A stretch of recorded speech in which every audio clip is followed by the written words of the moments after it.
अल्हम्दुलिल्लाह नहमदुहु व नस्तईनुहु व नस्तगफिरुहु व नुमिनु बिही व नतवक्कलु अलैहि व नऊज़ु बिल्लाहि मिन शुरूरि अनफुसिना व मिन सय्यिआति अअमालिना मन यहदिहिल्लाहु फला मुज़िल्ल लहु व मन युज़लिल फला हादिय लहु व नशहदु अल्ला इलाहा इल्लल्लाहु वहदहु ला शरीका लहु व नशहदु अन्न सय्यिदना व सनदना व नबिय्यना व मौलाना मुहम्मदन अब्दुहु व रसूलुहु।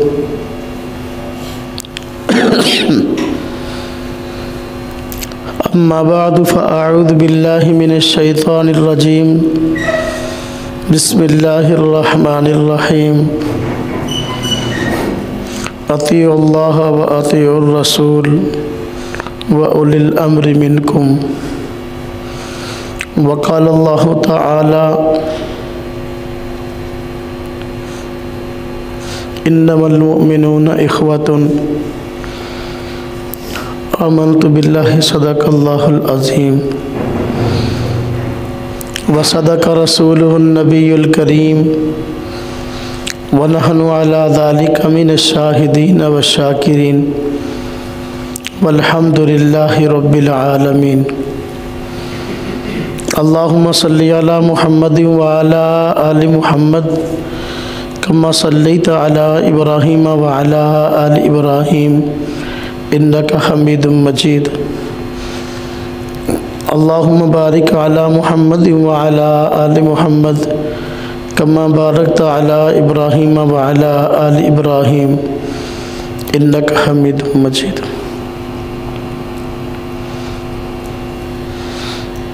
हमारे मुल्क पाकिस्तान में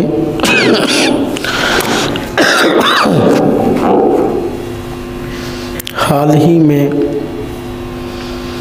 मुल्की सतह पर इलेक्शन हुए हैं।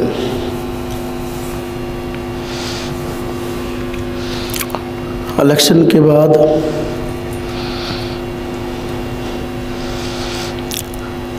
आइंदा क़यादत को और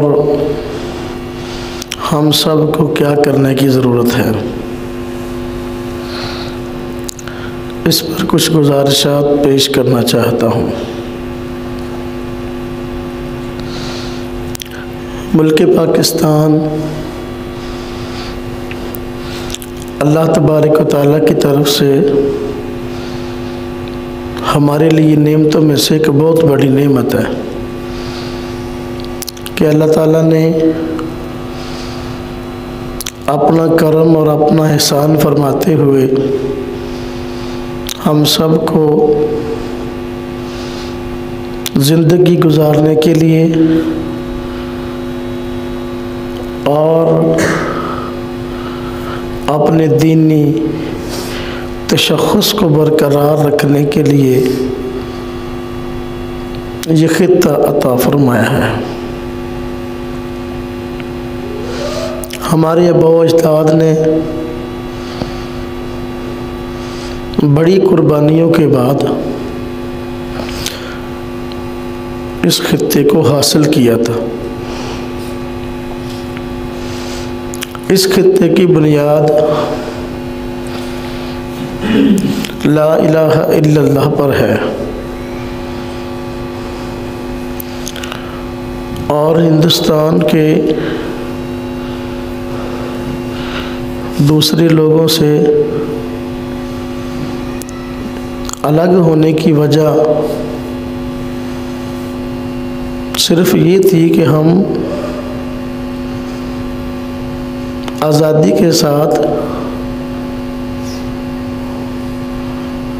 अपने दीनी तशख़्ख़ुस को और दीनी इक़्तिदार को कायम रख सके और हमारे बड़ों की कुर्बानियों से अल्लाह पाक ने ये खित्ता हमें अता फरमा दिया। अल्हम्दुलिल्लाह हमारे मुल्क में किसी चीज़ की कमी नहीं है, वसाइल भरपूर हैं और अल्हम्दुलिल्लाह हर लिहाज से हम मजबूत हैं। अगर कुछ कमज़ोरियां हैं तो वो हमारी ज़ाती नौइयत की हैं, बहैसियत इज्तिमाई हम कमज़ोर नहीं हैं। अपनी ताकत का अंदाज़ा लगाना हो तो बसा औकात इर्द गिर्द के हजरात के हमारे साथ रवैये से भी अंदाज़ा लगा सकते हैं कि हम किस कदर ताकतवर कौम हैं। पूरी दुनिया की नज़रें इस वक्त मुल्क पाकिस्तान पर और इसके दीनी तशख़्ख़ुस पर लगी हुई है।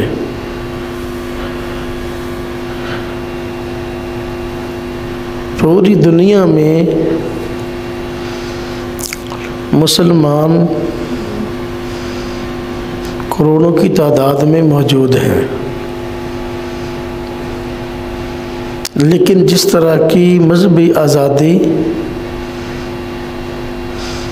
और एक ज़हनी सुकून इस खित्ते में हमें हासिल है, दुनिया के किसी खित्ते के मुसलमान को ऐसा सुकून और ऐसी आज़ादी हासिल नहीं है।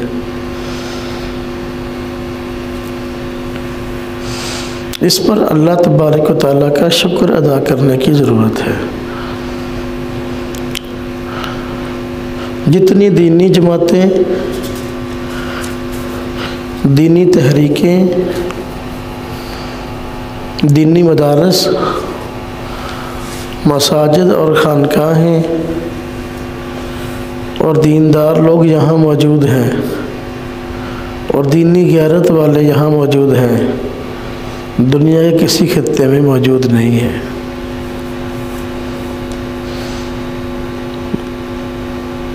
इस वक्त पूरी दुनिया में जहाँ कहीं भी दीन का काम हो रहा है उसमें पाकिस्तान की दीनी जमातों, उलमा किराम और यहाँ की आवाम का भरपूर हिस्सा है। मुल्क पाकिस्तान के पढ़े हुए उलमा पूरी दुनिया में फैल कर दीनी खिदमात अंजाम दे रहे हैं। तो ये एक बहुत बड़ी मुल्क पाकिस्तान की उम्मत मुस्लिमा के लिए है, इस्लाम के लिए खिदमत है और ये पाकिस्तान का एक बहुत बड़ा एजाज़ है। हालिया इलेक्शन हुए हैं, इलेक्शन के बाद क्या करने की ज़रूरत है,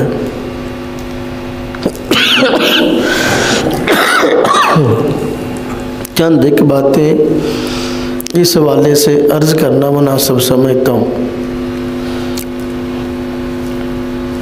ज़ाहिर बात है इलेक्शन जो हुआ है, इस इलेक्शन में कुछ लोग जीत गए हैं और कुछ हार गए हैं। जो जीत गए हैं कुछ काम उनके करने के हैं, कुछ काम हारने वालों के करने के हैं और कुछ काम हमारी आवाम के करने के हैं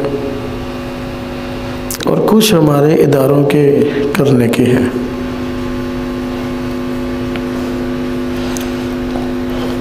जो लोग इलेक्शन पे खड़े हुए और इलेक्शन में जीत ना सके,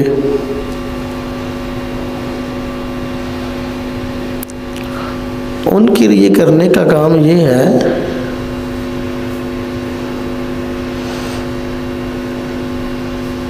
कि वो इस फैसले को तस्लीम कर लें। अब खामखा जीतने वालों की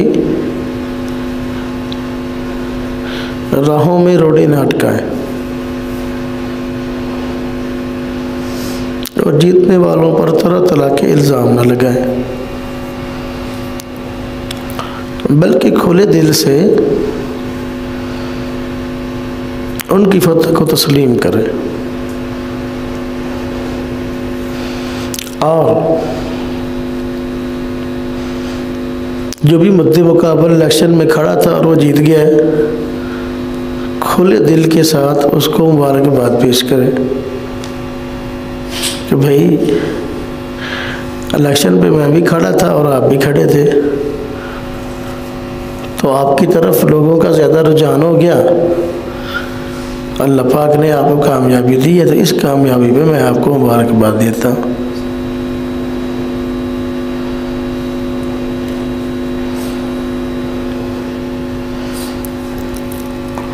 और आइंदा जो हुकूमत कायम होने वाली है, ये हारने वाले उसकी राह में रुकावटें पैदा न करें, अपने मुल्क और उसके निज़ाम को चलने दें।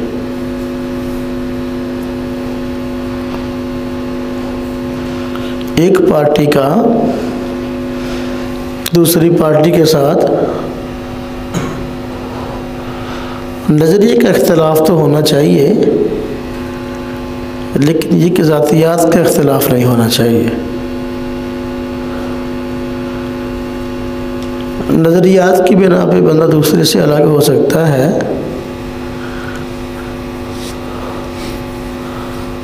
लेकिन अलग होने के भी कुछ तकाज़े हैं और कुछ आदाब हैं। लेकिन आइंदा जो हुकूमत बनने वाली है, हारने वालों को चाहिए मुल्क और कौम की तरक्की में उन हजरात का साथ दें। मैं न मानू रे और अलग ग्रुपबाजी बनाकर हर वक्त ही उनके पीछे लाठ लेके पड़े रहना,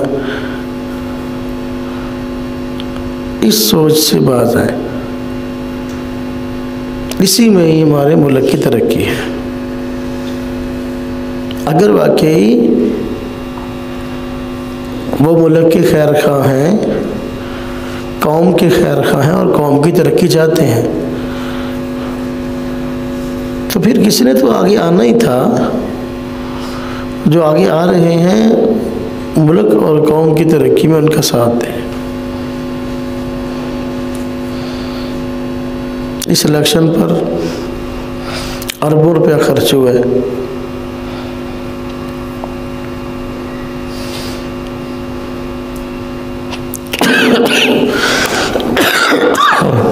तो ये किसी नतीजे पर पहुंचना चाहिए। ज़ाहिर बात है, जो पैसा लगा है वो कौम और मुल्क का लगा है। खामखा इख्तिलाफात नहीं करने चाहिए। और हारने वालों के जो वोटर और सपोर्टर हैं, उनको भी चाहिए कि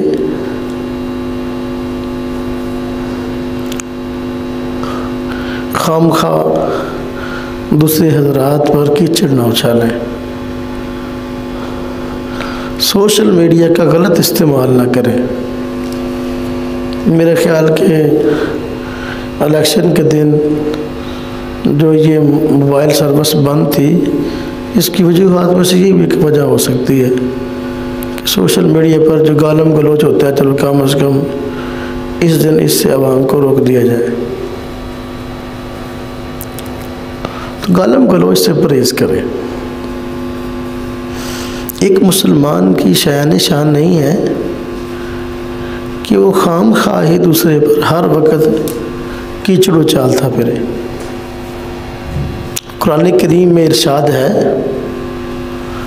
अल्लाह पाक फरमाते हैं इन्नमल मुमिनूना इख्वतुन, तमाम मुसलमान आपस में भाई हैं। जब सारे मुसलमान आपस में भाई हैं तो फिर लड़ाई में कुछ रखा नहीं है। और खामखा सोशल मीडिया पर चुगली करके नफ़रत के फाटक न खोलें।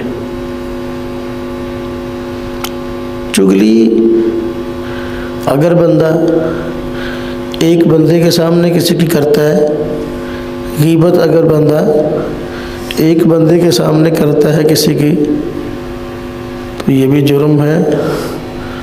अगर सबके सामने करता है तो फिर और बड़ा जुर्म है।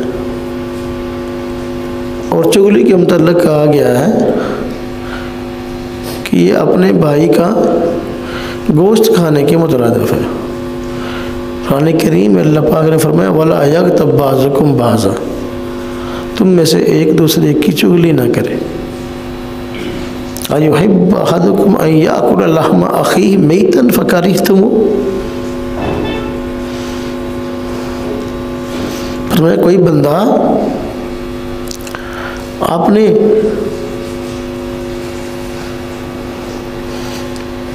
मुर्दार भाई का गोश्त खाना पसंद नहीं करता, तो चुगली को क्यों पसंद करता? चुगली करना गोया कि अपने मुर्दार भाई का गोश्त खाना।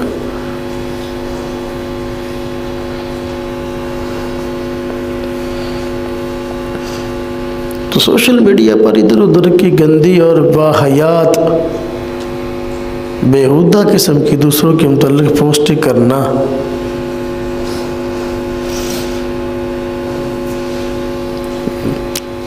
जी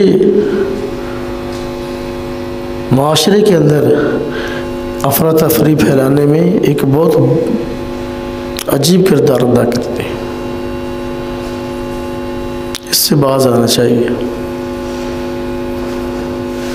जो जीतने वालों के सपोर्टर हैं और वोटर हैं, उनको भी चाहिए कि अपने ज़हन को साफ सुथरा रखें, खामखा दूसरों पर और उनकी ज़ातियात पर हमले न करें। इससे हमारे मुल्क का निज़ाम ख़राब होता है। किसी निज़ाम को बेहतर करने में बड़ा वक्त लगता है, बिगाड़ने में ज़्यादा वक्त नहीं लगता। लिहाजा खामखा बिगाड़ पैदा न करें। मैंने अर्ज़ किया कि चुगली करना गुनाह है। चुगली का मतलब ये है कि किसी में कोई ऐब पाया जाता है और उस ऐब को हम बयान करते हैं। जिसका ऐब बयान किया अगर वो खुद सुन ले तो उसको बुरा समझे, चुगली है। लेकिन अगर वो ऐब जो हमने बयान किया उसके अंदर पाया ही नहीं जाता तो फिर ये बहतान है। और हमारे सोशल मीडिया पर एक दूसरे के खिलाफ महज चुगली नहीं बल्कि बहतान का रिवाज है।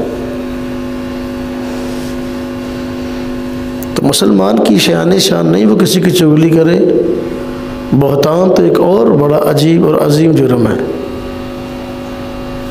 इलेक्शन हुए हैं, जो जीत गया है तो ठीक है, उसका कौमी हक है, कौम ने उसको वोट दिए, वो जीत गया है, उसको वाकई खुश होना चाहिए। तो वो भी खुशी के अंदर शरीयत से बाहर ना जाए। मोमन की खुशी शरीयत से बाहर नहीं होती। हाँ, वो शुक्राने के नफल पढ़े, उसके वोटर शुक्राने के नफल पढ़े, अल्लाह पाक का शुक्र अदा करें, तो ये खुशी का एक बेहतर अंदाज़ है। लेकिन जीतने वाले और उनके वोटर और सपोर्टर अगर दूसरों को बस माँ बहन की गालियाँ दे देंगे तो इससे क्या होगा?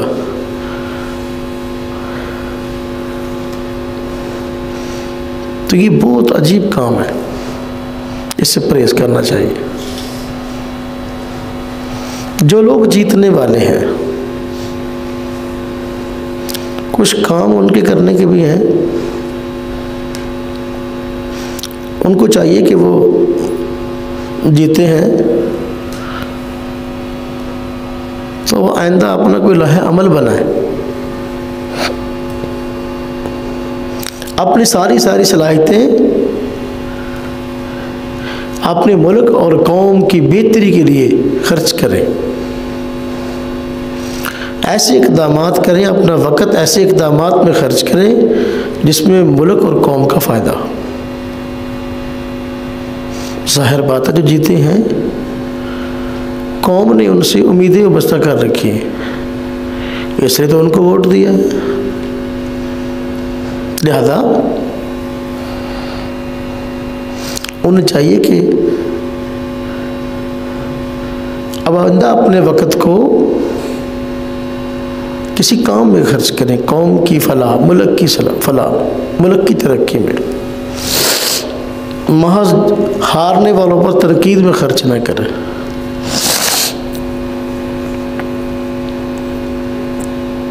जीतने वालों की खुशी एक तभी चीज़ है,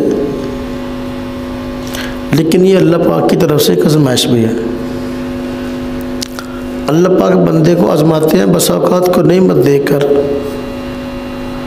और बसा औक़ात किसी को आज़माते हैं किसी नेमत के से छीन कर, या नेमत देकर भी आज़माते हैं, नेमत छीन कर भी आज़माते हैं। जो जीत गया है तो उसकी आज़माइश है, अल्लाह पाक उसको नेमत देकर आज़मा रहे हैं, देखते हैं क्या करता है। जो हार गया है अब उस पर आज़माइश है भी, अभी हारने के बाद क्या करता है। हारने के बाद अब ये ना कि ना खेलना ना खेलने देना है। हाँ जी, ये काम ख़राब है। जीतने वालों को चाहिए अपनी सलाहियतें ऐसे कामों पर खर्च करें जिसमें कौम और मिल्लत का फ़ायदा है। अपने मुल्क के बड़े बड़े मसाइल को देखें, उन मसाइल को हल करें। मसलन जो आइंदा इक़्तिदार में आने वाले लोग हैं उनको चाहिए कि अपने मुल्क के जो बड़े मसाइल हैं उनको हल करने की कोशिश करें। और हमारे मुल्क के मसाइल में एक बड़ा मसला कर्ज़ का है। कर्ज़ कि हमारा मुल्क कर्ज़े के अंदर डूबा हुआ है। हर बच्चा जो पैदा हो रहा है पैदाइशी तौर पर वो, हाँ जी, लाखों का मकरूज़ है। हर बच्चा इस मुसीबत से जान छुड़ाए, मिलकर ऐसा लाहे अमल बनाए कि हमारे मुल्क में पर जो कर्जा है इस कर्जे की अदायगी की सूरतें निकल रही। और ये नामुमकिन चीज़ नहीं है। इसके लिए एक तो ये करने की ज़रूरत है कि पॉलिसियाँ ऐसी बनाए तिजारती कि जिससे हमारे मुल्क पर मज़ीद कर्जा ना चढ़े, बल्कि माशी मामलात में हम खुद कफ़ील हो जाए, दूसरे मुल्क हमसे कम कर्जा मांगे। तिजारती पॉलिसियाँ ऐसी बनाए। हमारे मुल्क के जो सरमायादार लोग हैं, मिल ऑनर लोग हैं, इनको अच्छी सहूलतें दें ताकि इनका कारोबार अच्छे तरीके से चले।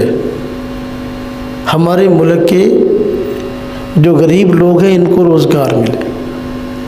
कोई मिल है, कोई फैक्ट्री है, वो चलती होगी तो वहाँ हज़ारों लोग काम करेंगे, उनको रोज़गार मिलेगा। और फैक्ट्री वाले का कारोबार चलेगा तो हमारा मुल्क खुशहाल होगा। अब सूरत हाल ये है कि मौजूदा हालात की वजह से बड़ी बड़ी मिलें और फैक्ट्रियाँ बंद पड़ी हैं, जिसकी वजह से हज़ारों मज़दूर बेचारे दो वक्त की रोटी को तरस रहे हैं। सरमायादार अपनी जगह परेशान है, मज़दूर अपनी जगह परेशान है।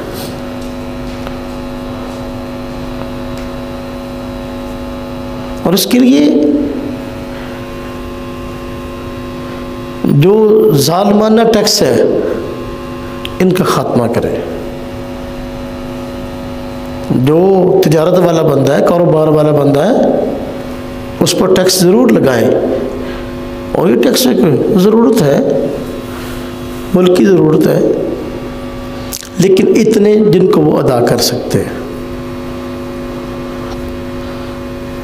और मिल आनर लोगों को भी चाहिए, सरमायादार को जो उन पर टैक्स लगता है उसको अदा करें। तो मिलें बंद पड़ी हैं, ये माज साहब इक़्तिदार लोगों की पॉलिसियों की वजह से नहीं है, खुद अपनी कारोबारी लोगों की भी गलत पॉलिसियाँ हैं, टैक्स नहीं देते। जिस बंदे ने बिजली चोरी करनी है और उससे कारोबार चलाना है और टैक्स नहीं देना, जो टैक्स लेने वाले मुलाजम हैं उनसे ले दे करके उनको थोड़ी बहुत रिश्वत दे के अपने टैक्सों में घपला करवाना है, तो कारोबार कैसे चलेगा। लिहाजा जो जीतने वाले इधर आते हैं इलेक्शन में, आइंदा इक़्तिदार में आने वाले हैं, तो उनको चाहिए कि ऐसी तिजारती पॉलिसियाँ बनाएं कि जिससे हमारे मुल्क की तिजारत को दिन ब दिन फ़ायदा हो, मज़दूर को रोज़गार मिले, सरमायादार मिल आनर की मिल चले। और फिर अगर आप कर्ज़ा उतारना चाहेंगे ना, हमारी मैशत मजबूत हो जाएगी, तो कर्ज़ा उतारना कोई मुश्किल नहीं है। अब हमारे मुल्क के कितने सरमायादार ऐसे हैं जिन्होंने बिजली के महंगा होने की वजह से और बेजा बहुत सारे टैक्सों की वजह से पैसा यहाँ की बजाय दूसरे ममालिक में मुंतकिल कर दिया है। उन्होंने जाकर दूसरे ममालिक के अंदर मिलें लगा ली हैं, वहाँ उन पर ना ज़्यादा टैक्स हैं और ना ही जो है ना ऐसी इतनी बड़ी महंगाई का सैलाब है, तो वो कह रहे हैं कि हमें यहाँ की बजाय वहाँ सुकून है। तो सरमायादार अपना पैसा बाहर क्यों लेकर गया है। मुल्क में ऐसा कुछ तो हो रहा है जो परेशानी का बायस। अब जो मजदूरी हमारे मुल्क के मजदूर को मिलनी थी वो बेचारा भूखा है, दूसरे ममालिक में जाकर उन्हें मिलने लगा ली, वहाँ के लोगों को मजदूरी मिल रही है, हमारा अपना ही नुकसान हुआ। तो इसलिए अपने मुल्क का कर्जा उतारें। मैं नहीं समझता कि माजी में जितने लोग भी बरसर इक़्तिदार आए हैं उन्होंने इस पर कोई संजीदा कोशिश की है कि मुल्की कर्जे को उतारें। किसी ने भी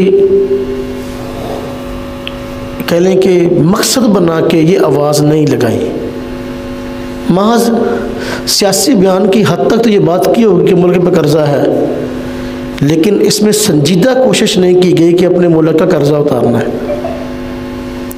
अगर आइंदा बरसर इक़्तिदार आने वाले लोग ये संजीदा आवाज़ उठाएं कि हम अपने मुल्क को अपने पाँव पे खड़ा करना चाहते हैं और इसकी मईशत को मजबूत करना चाहते हैं, इसके लिए कर्ज़ा उतरवाने में हमारा साथ दें, तो हमारे मुल्क पाकिस्तान के अंदर अल्हम्दुलिल्लाह इतने बड़े बड़े सरमायादार बैठे हैं कि वो लोग इस मुल्क का कर्ज़ा उतार सकते हैं।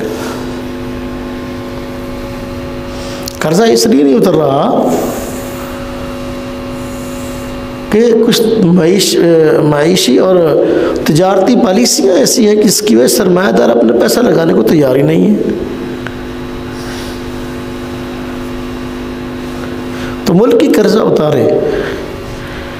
अब अगर हमारे मुल्क के वज़ीर आज़म की तरफ से ऐलान हो कि भाई हमने जितना हमारे मुल्क पर कर्जा हमने उतारना है और हर बंदा इस कर्जे के उतारने में हमारा साथ दे और जितना हो सकता है कौमी ख़जाने में पैसे जमा कराए, क्या कोई सरकारी मुलाजम है या कोई प्राइवेट है, मज़दूर है या मालिक है, सब लोग मिलकर ही अपनी हस्बे इस्तात कौमी ख़जाने पैसे जमा कराएं तो कर्ज़ा फट से उतर सकता है, झट से उतर सकता है। ये मुश्किल काम नहीं है, लेकिन इसके लिए कोशिश नहीं हो रही। अगर इक़्तिदार में आने वाले लोग सिर्फ अपने ही मफादात सामने रखेंगे तो फिर मुल्क का फ़ायदा तो ना होगा। आइंदा इक़्तिदार में आने वाले हज़रात अपनी कौम और मुल्क की तरक्की के लिए कोशिशें करें और उसके लिए ऐसी पॉलिसियाँ बनाएं कि दिन ब दिन हमारा मुल्क तजारती लिहाज से आगे जाए। तो जो बड़ा काम करने का है, आने वाले बरसर-ए-इक़्तिदार लोगों को वो अपना मुल्की कर्जा उतारना है। अगर ये मुल्की कर्जा उतार लें, मईशत खुद ब खुद अपने पाँव पे खड़ी हो जाएगी। वो लोग आइंदा फिर उनको वोट देंगे। हमारे यहाँ क्या होता है कि जिन लोगों को वोट मिलती है और वो आइंदा आगे आते हैं तो कोई ऐसे काम नहीं कर पाते जिसकी वजह से अवाम की उम्मीद दोबारा उनसे वाबस्ता हो जाए, और अवाम उनको फिर गालियाँ निकालती है और कहती है तो आइंदा इनको वोट यानी दूसरे को देनी है। दूसरे आते हैं उनसे उम्मीदें लगती हैं तो वो भी इस तरह ही करते हैं, तो फिर कहते हैं अच्छा, वो फिर पुराने का वोट देते हैं, जाके और तीसरा निकाल लेते हैं। यदि कौम बेचारी जो है ना तजर्बात में गुजर रही है, तो पता नहीं तजर्बात कब जाए कामयाब होंगे। लिहाजा आइंदा जो इक़्तिदार में आने वाले लोग हैं, इनको चाहिए कि बजाय इसके कि जो हार गए हैं माज उनको हिट करते रहें, बल्कि मुल्क और कौम के लिए कुछ करके दिखाएं। अगर कौम ने उनको वोट दिए हैं और वो बरसरे इक़्तिदार आने वाले हैं तो वो कुछ करके दिखाएं। और आइंदा इक़्तिदार में आने वाले लोग अगर अपने मुल्क की तरक्की चाहते हैं, इसके लिए उनको एक काम और करना होगा। एक तो ये कि मुल्क को कर्ज़ों से निजात दिलवाएं, और दूसरा अपने मुल्क से सूदी निज़ाम का ख़ात्मा करें। ये सूदी निज़ाम का ख़ात्मा अगर हमारे मुल्क से हो जाएगा तो मुल्क इंशाअल्लाह तरक्की करेगा। जो सूदी निज़ाम है, आप जानते हैं कुरान करीम में अल्लाह तबारक व तआला ने इसको अल्लाह और अल्लाह के रसूल से जंग बतलाया है। जो हमारे मुल्क की मईशत डूबी है, इसके डूबने की वजूहात में से एक बड़ी वजह यह है कि पूरे मुल्क में सूद का जाल बिछा हुआ है, और उसकी वजह से हाँ जी सही कारोबार मुश्किल हो रहा है। और कुरान करीम में अल्लाह पाक ने फरमाया है, या अय्युहल्लज़ीना आमनू ला ताकुलुर रिबा अज़आफ़ा मुज़ाअफ़ा, ईमान वालो दोगुना चौगुना करके सूद ना लो। सूदखोरी से रोका है, सूदी निज़ाम का ख़ात्मा हो जाए। अगर कोई बंदा कर्ज़े हासना लेना चाहता है, कोई मज़दूर, कोई गरीब कर्ज़े हासना लेना चाहता है, उसको बगैर सूद के कर्ज़े दिए जाए। तो मुल्क के डूबने की वजूहात में से बड़ी वजह ये सूदी निज़ाम का फैलना है। अगर वो इसका ख़ात्मा कर देते हैं तो मुल्क की मईशत अपने पाँव पे खड़ी हो जाएगी। ये मुल्क ला इलाहा इल्लल्लाह की बुनियाद पे बना है। जब ये मुल्क बना तो हम सब क्या नारे लगाते थे, पाकिस्तान का मतलब क्या, ला इलाहा इल्लल्लाह। ला इलाहा इल्लल्लाह का मतलब क्या है कि भाई ला इलाहा इल्लल्लाह के तकादों पर अमल करना है। तो ला इलाहा इल्लल्लाह का तकादा सूदी निज़ाम से बचना है। अब जिस मुल्क का एजेंडा हो कि ला इलाहा इल्लल्लाह की बुनियाद पे हमने हासिल किया है और मुखालफत भी ला इलाहा इल्लल्लाह की हो, तो फिर निज़ाम कैसे चलेगा। इस मुल्क से अगर सूदी निज़ाम का ख़ात्मा हो जाए, इस्लामी निज़ाम की तरफ पेश कदमी हो जाए, तो मुल्क की तरक्की यकीनी है। इसलिए मेरे भाइयों, मेरे दोस्तों, मेरे अजीज़ों, इलेक्शन हुए हैं और इस पर अरबों रुपया खर्च हुआ है। इसका मुल्क को और कौम को कोई ना कोई फ़ायदा होना चाहिए। बरसर इक़्तिदार आने वाले लोग ऐसी पॉलिसियाँ बनाएं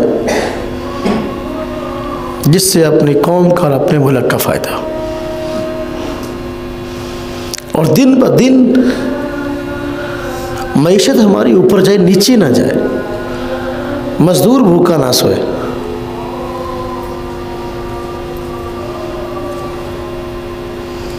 और जो हमारे इदारे हैं,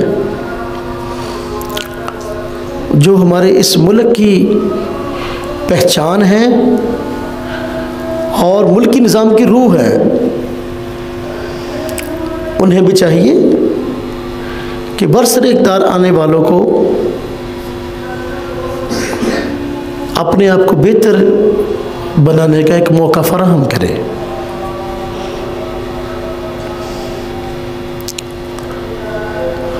और हमारी आवाम को चाहिए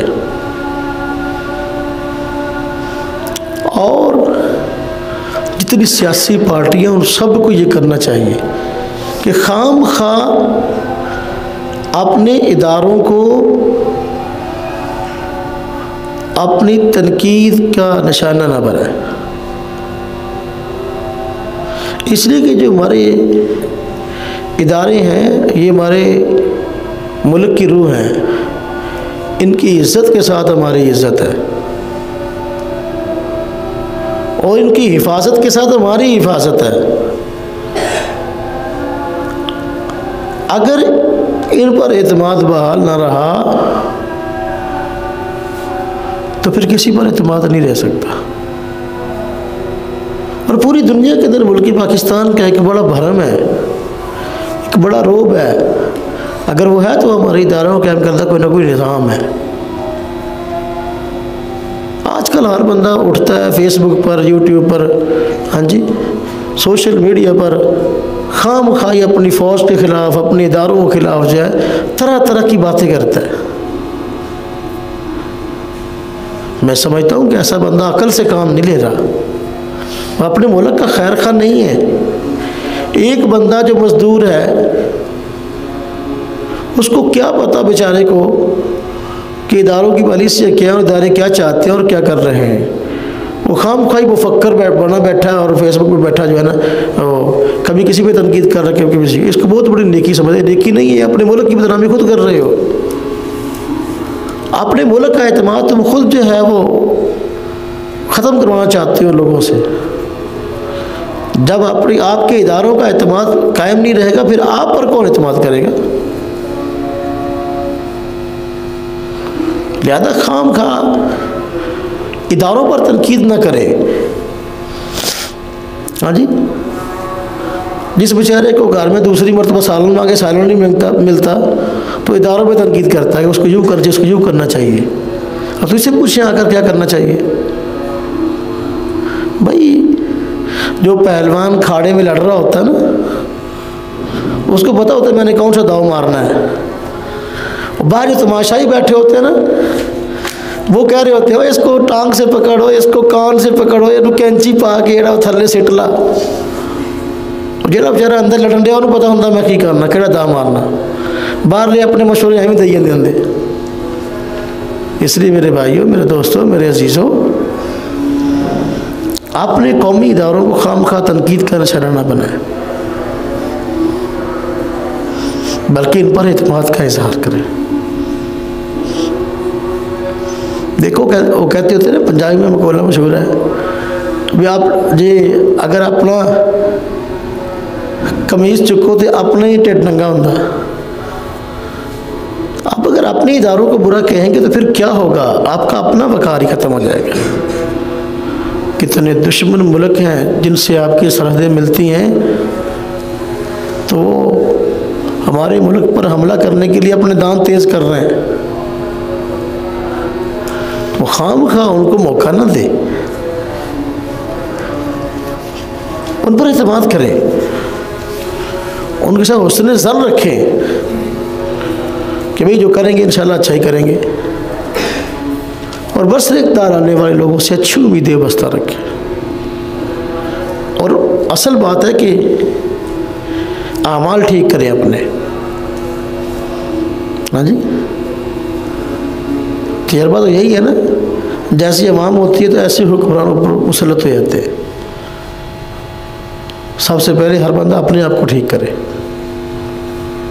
अपनी कमज़ोरी को दूर करे, अपने मुल्क और कौम की तरक्की के लिए दुआएं करे। अपने मुल्क और कौम की तरक्की के लिए दुआएं करेगा, जहाँ तक अपने बस में है वहाँ तक अपने मुल्क का खैर खा होगा तो इंशाअल्लाह मुल्क तरक्की करेगा। इसलिए मेरे भाइयों, मेरे दोस्तों, ये सोशल मीडिया है, इसका नाजायज़ इस्तेमाल ना करें। इस पे खाम का हर वक्त चुटकुले ना छोड़े, एक दूसरे के खिलाफ चुगली का, गीबत का, बोहतान का खाम खाई जो है ना फाटक ना खोले। कोई अच्छी, अगर आपने कोई कमेंट्स करना है तो कोई अच्छा करे जिससे किसी को फ़ायदा हो जाए, वगैरह ना चुप रहे। हदीस में, हदीस पाक में आता है कुल खैरन व इल्ला फस्मुत, कहना है तो अच्छी बात कहो वगैरह ना चुप रहो, कहनी है तो अच्छी बात, किसी को फ़ायदा हो जाए वगैरह ना चुप रहो। इसलिए मेरे भाइयों, मेरे दोस्तों, मेरे अजीज़ों,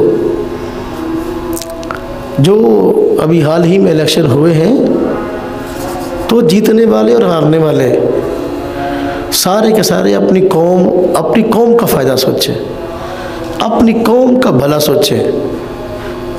जो हार गए ठीक है, अपनी शिकस्त तस्लीम कर आराम से बैठ जाएं, मुल्क के अंदर अफरा तफरी न फैलाएं, अब इसको चलने दें।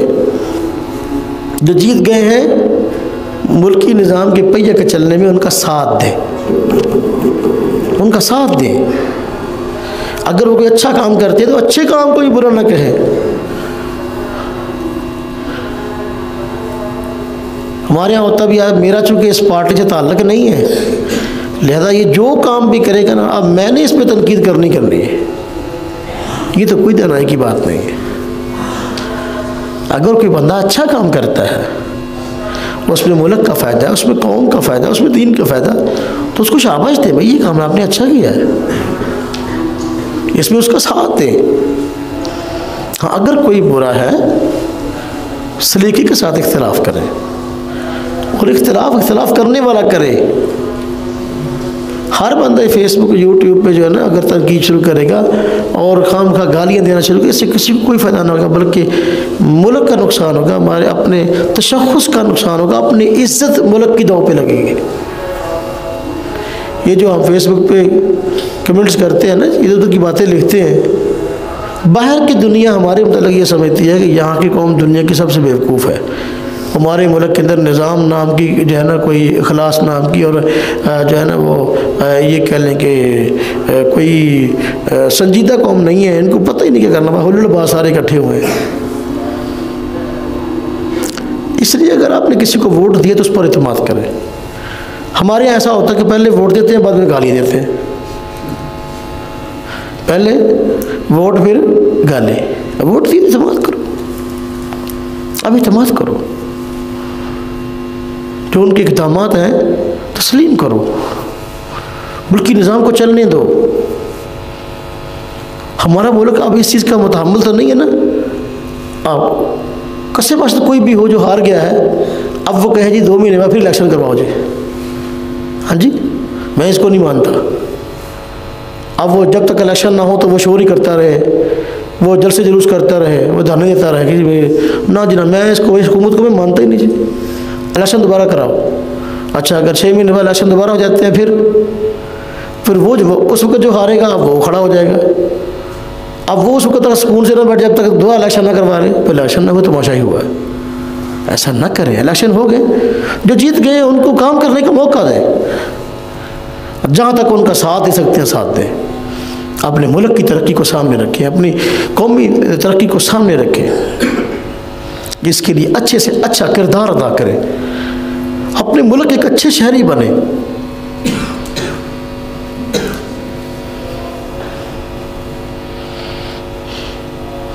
वो एक औरत थी, वो हर वक्त ही अपने खामद को बुरा भला कहती रहती थी।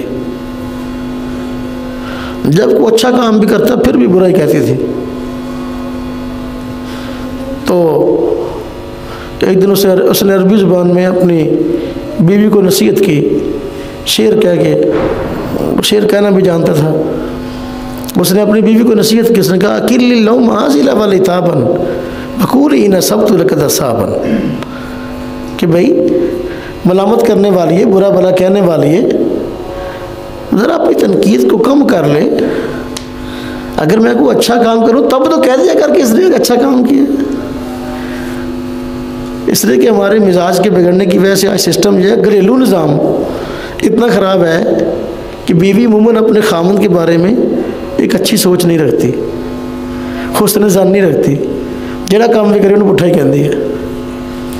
वो कहते हैं ना, एक बेचारा नेक आदमी था, तो घर से बाहर गया हुआ था। जब घर आया तो उसकी बीवी कहने लगी, तू भी कहता है कि मैं अल्लाह का वली हूँ, बड़ा नेक हूँ। अल्लाह का वली मैंने आज देखा है, अभी देखा आसमान से ऊपर उड़ा जा रहा था। तू अगर अल्लाह का वली तो तू भी इस तरह उड़ के दिखाता। उसने कहा अल्लाह की बंदी तूने गौर से नहीं देखा, तो मैं ही था। अल्लाह की बंदी तूने गौर से नहीं देखा, वो तो मैं ही था। तो कहने लगे अच्छा मैं भी कहूँ टेढ़ा टेढ़ा क्यों उड़ रहा था, मैं भी कहूँगा टेढ़ा क्यों उड़ रहा था, यानी फ़ौरन तनकीद कर दी। अगर हारने वालों का यही रवैया है कि जीतने वाले सही काम भी करें तो तनकीद ही करनी है, तो फिर हमारे मुल्क का फ़ायदा कभी नहीं हो सकता। इसलिए हारने वाले अपनी शिकस्त तस्लीम कर ले, ठीक है भाई, हम इलेक्शन में किसने जीतना है, जो जीत गए भाई उनको मुबारकबाद, वो अपने मुल्क की तरक्की में किरदार अदा करें। लिहाजा आइंदा हमें अगर मुल्क और कौम की खिदमत का मौका मिला तो हम भी खिदमत करके दिखाएंगे। अपने जज्बात अच्छे रखिए ताकि लोगों को आपके मतलब अच्छा तासुर कायम हो। अपने मुल्क को लड़ाई का खाड़ा ना बनाए, अच्छे जज्बात रखने सीखे, बर्दाश्त करना सीखे। जो हार गए हैं वो सब्र से काम ले, जो जीत गए हैं वो शुक्र करें। मोमिन के पास ये दो बड़े हथियार हैं, सब्र और शुक्र। जब परेशानी आए, आजमाइश आए तो बंदा सब्र कर ले, खुशी मिले तो बंदा शुक्र अदा कर ले। मोमिन की खुशी भी शरीयत से बाहर नहीं है। हाँ जी, जिला जित गया उन साइरा तो फायरिंग करी जानी है। मोमिन की खुशी भी शरीयत से बाहर नहीं है और मोमिन की परेशानी भी शरीयत से बाहर नहीं है। हारने वाला सब्र कर ले, जीतने वाला शुक्र कर ले। इसलिए मेरे भाइयों, मेरे दोस्तों, मेरे अजीज़ों, कहने का मतलब ये है कि जो इलेक्शन हुए हैं, आप लोगों ने अपना कौमी और अवामी हक अदा किया, वोट दी है, तो बरसर-ए-इक़्तिदार आने वाले लोगों पर हुस्न ज़न रखें और उनको काम करने दें, उनके बारे में दुआएं करें हुस्न ज़न। भाई या अल्लाह अगर ये आगे हैं, अब हम इनको पीछे तो हटा नहीं सकते, ये आगे हैं, तो लिहाजा अब हम इनके हक़ में दुआई करते हैं, या अल्लाह इनके ज़रिए से हमारे मुल्क की तरक्की अल्लाह हो जाए, अल्लाह हमारा मुल्क मुसीबतों से निकल जाए, आफतों से निकल जाए, हमारी मुल्क की मैशत जो है वो डूबी हुई है, अल्लाह वो बेहतर हो जाए। अब उनसे अच्छी उम्मीदें कायम करें और अल्लाह पाक से दुआएं करें। मगर ना अगर पहले सोचा अच्छा ये आ गए ला, इन्होंने मेरा तो बेड़ा गर्क ही करना, हर वक्त यही बात कहनी है, तो बस फिर बेड़ा गर्क ही होना है। अल्लाह पाक बंदों की उम्मीद के मुताबिक फ़ैसले फरमाते हैं, लिहाजा हम उनके लिए दुआएं करें कि अल्लाह ये आए हैं आपकी किसी हिकमत के तहत आए होंगे, या अल्लाह इनका आना हमारे मुल्क की तरक्की का बायस बन जाए, हमारे लिए मज़ीद आजमाइश परेशानियाँ खड़ी ना हो, इनका आना हमारे लिए, हमारे मुल्क के लिए नेमत साबित हो। तो इंशाअल्लाह ताला मोमिन की दुआएं रद्द नहीं होंगी। बस ये कि इत्मीनान करें और दुआएं करें। अल्लाह तबारक व तआला हम सबको तौफीक अता फरमाए।